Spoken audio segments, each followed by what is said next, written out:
Associate professor doctor प्रीति कुमारी, दर्शन शास्त्र विभाग, जमनीलाल college से बोल रही हूँ।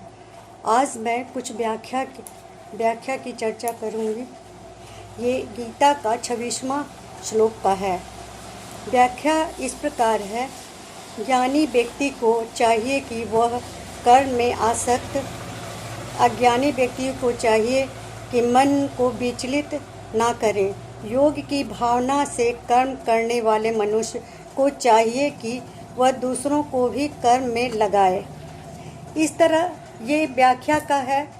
इस श्लोक में भगवान कृष्ण यह बताते हैं कि ज्ञानी मनुष्य जो यह जान गया है कि अज्ञानियों को किस प्रकार सहायता कर सकता है। अज्ञानी कर्म के फल में आसक्त हैं, फिर भी उसमें कुछ अवस्थाएं होती हैं। वह कुछ प्रतीकों के समक्ष विनीत होता है, उन पर वह विश्वास करता है। अज्ञानी मनुष्य विनीत होता है, विनीत नहीं होता, उन पर वह विश्वास भी नहीं कर पाता। ज्ञानी मनुष्य जानता है कि अज्ञानी गलत वस्तुओं में उलझा हुआ है, उसके प्रतीक व्यर्थ हैं और वह परम सत्य को समझने में असमर्थ है और वह इधर उधर भटक रहा है। तो क्या ज्ञानी को यह चाहिए कि अज्ञानी को अवस्थाओं और विश्वासों को तत्क्षण छिन्न भिन्न कर उन्हें एक अंधकारमय संसार में जाने से रोके? ऐसा करना क्या गलत होगा? कहा गया है कि बासी पानी तब तक नहीं फेंक देना चाहिए जब तक कि ताज़ा पानी प्राप्त नहीं हो जाए। कहने का तात्पर्य यह है कि ज्ञानी को चाहिए कि अज्ञानी के मन को विचलित न करे। आखिर अज्ञानी भी किसी भी प्रतीक को अपनी क्षुद्रतम आत्मा से उच्चतम या श्रेष्ठ मानता है तथा उसकी आराधना करता है और इस प्रकार सुचारू रूप से जीवन व्यतीत करता है। उसकी आस्था को कोई स्रोत घेरा है और यह महत्वपूर्ण बात है। यदि यथार्थ मार्ग पर विश्वास दिलाने के पूर्व ही उसकी पूर्व अवस्थाओं को छिन्न भिन्न कर दिया जाए तो वह एक गलत प्रयास होगा। इसलिए भगवान कृष्ण कहते हैं कि ज्ञानियों को चाहिए कि वह अज्ञानियों के मन की उस जमी उन अवस्थाओं को एकाएक उखाड़ने का प्रयास ना करें, क्योंकि महत्वपूर्ण तत्व उनकी अवस्था है और वह यह विश्वास की क्षुद्रतम वस्तु आत्मा से उच्चतर वस्तु भी है, जिसके प्रति वह विनीत होता है और अपने हृदय को खोल लेता है। यह महत्व की बात है कि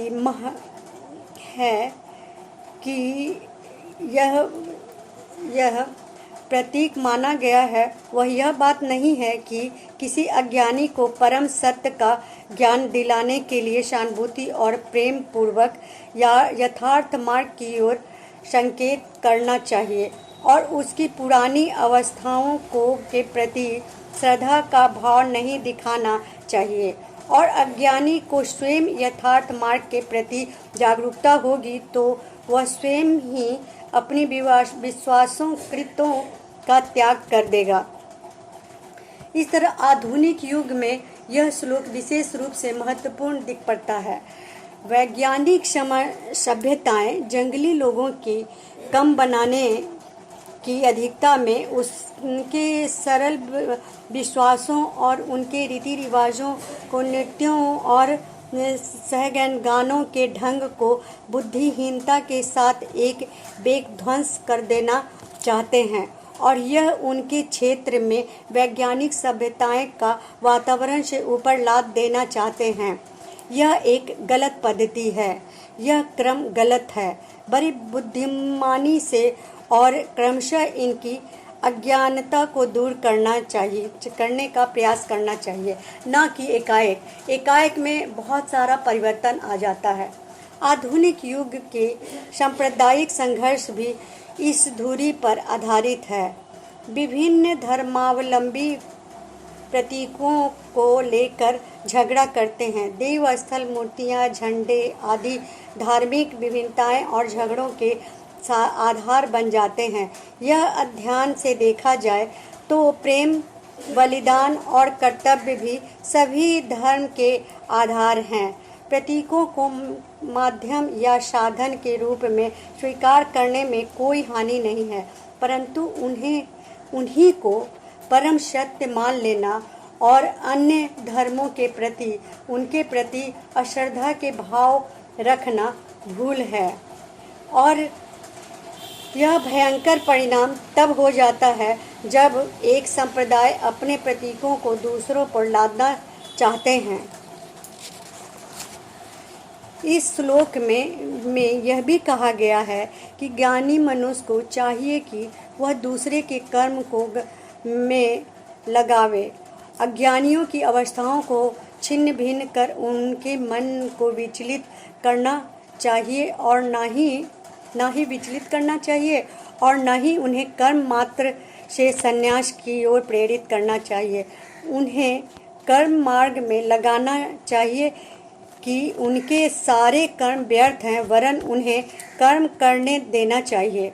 सकाम कर्म में तो वे लगे ही हैं, परंतु किस भावना से कर्म करना चाहिए यह शिक्षा क्रमशः अज्ञानी को मिलनी चाहिए, क्योंकि भय यह है कि गलत शिक्षा के परिणाम स्वरूप अज्ञानी अपनी मानसिक संतुलन को भी खो बैठते हैं और विचलित हो जाएं।